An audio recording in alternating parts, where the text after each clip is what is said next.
এটি একটি বাংলা খবরের চ্যানেল। খবর দেখতে হয়, না হলে পিছিয়ে পড়তে হয়। সঠিক খবর দেখার জন্য আপনারা এখন দেখছেন খবর 48 ঘন্টা। জ্যান্ত কই মাছ গলায় ঢুকে মৃত্যু হলো এক যুবকের। মৃত যুবকের নাম আজিজুর মোল্লা, বাড়ি দক্ষিণ 24 পরগনা জেলা জয়নগর থানার অন্তর্গত জয়নগর তিলপি এলাকায়।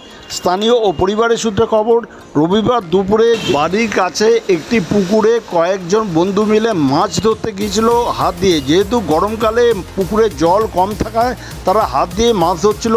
আজিজুর প্রথমে একটি কই মাছ ধরেছিল, সেটা মুখে রেখে আরেকটি মাছ ধরতে গেছে, তখন সেই কই মাছটা গলার মধ্যে ঢুকে যায় এবং সঙ্গে সঙ্গে অন্যান্য বন্ধুবান্ধবরা তাকে নিয়ে বারুইপুর মহকুমা হাসপাতালে আসে। সেখানে চিকিৎসা করার কিছুক্ষণ পরে তার মৃত্যু হয়। এই খবর আজিজুলের পাড়ায় পৌঁছাতেই এলাকার শোকের ছায়া নেমে আসে। বারুইপুর থানায় খবর গেলে বারুইপুর থানার পুলিশ আজিজুলের নিথর দেহটি ময়না তদন্তের জন্য পাঠায়। এই খবর আপনারা দেখছেন একমাত্র খবর 48 ঘন্টার পর্দায়। এখনও যারা এই চ্যানেলটি সাবস্ক্রাইব করেনি, এখনই সাবস্ক্রাইব করুন।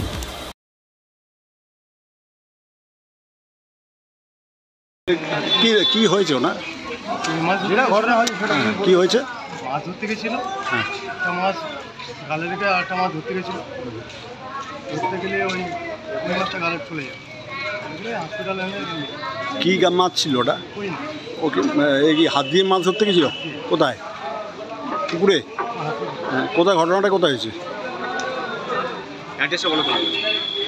পারে কোথায়?